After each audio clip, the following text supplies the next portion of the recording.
This week's Parsha is Parshas Tetzaveh, and it's also Parshas Zachor, the Shabbos right before Purim. This week's video is sponsored by Struli Goldman, Le'ilu Nishmas, Reb Aryeh Tzvi ben Reb Mordechai, and by my wife's grandparents, Babi and Zaidi Heller, Le'ilu Nishmas, Vega Masha Bas, Reb Yitzchak Yosef. As we just mentioned, that Parshas Tetzaveh is Parshas Zachor, which it always is in a general year.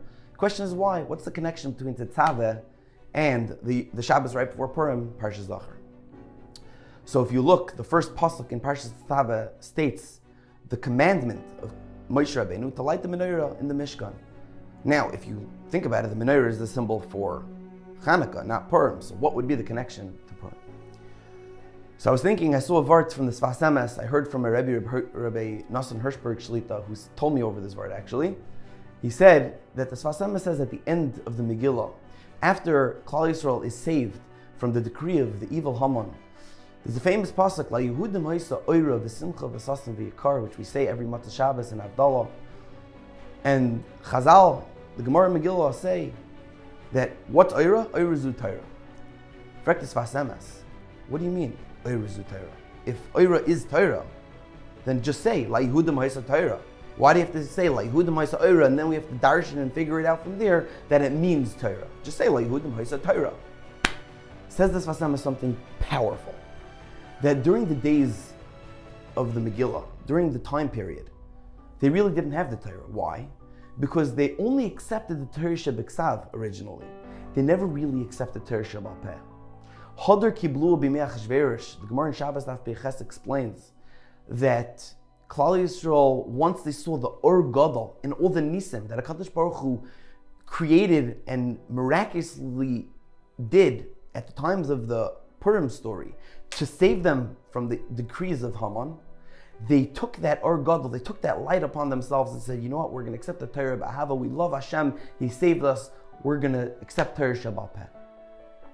Says the Sfas Emes, Oira Zu Torah, first La Yehudim Haisa Oira. They didn't have Torah, they had Oira, they had the light. But that light caused them to want the Torah and accept the Torah upon themselves. And that is the avodah of a Yid, it is our job to take the light in this world and use it for Torah and use it to be a light onto the nations and spread our Torah amongst the world. And that's also connection to Hanukkah, because even though the menorah is the symbol in Tetzaveh, but really it's a symbol for Purim also, because both Yom Tovim, Hanukkah and Purim, are intertwined. A being that they're the only two Yom Tovim that are Dirabanan, all the rest are Midaraisa. Shavuos, which is Matan Torah, Pesach, Sukkot, are all Daraisa. But Purim and Hanukkah are only Dirabanan. Why? Because they're coming to protect the Torah Shebal Peh. They're coming to protect the fighting of the rabbis, of the Rabbanan in the Talmud, in the Gemara, trying to figure out what's the true halacha, what's the emes in this world, and bring out the Or of the Torah through their logic and argument and reasoning. That is Torah. And that's why the menorah and Purim, Hanukkah and Purim are together in that. Comes Amalek, Parshas Zachor, which is very tied in, is because Haman was a descendant of Amalek. And he was learning from his great-great-grandfather's values. What was that?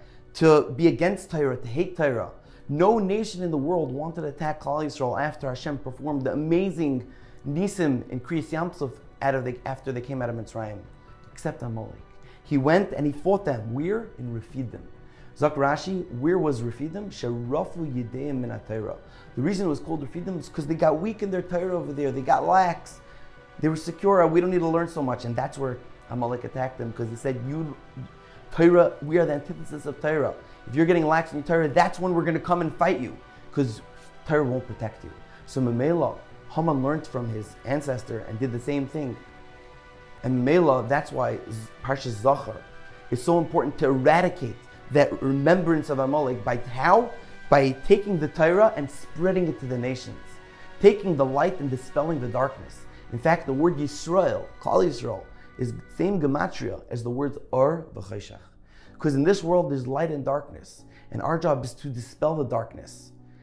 How? By taking the light and illuminating the darkness and being a light upon the nations. That is our job, that is our avodah, and we should use it and continue doing it. And we will be zeicher to the coming of Mashiach Tzidkenu b'meher v'yomeinu amen. Have a beautiful Shabbos and a freilich Purim.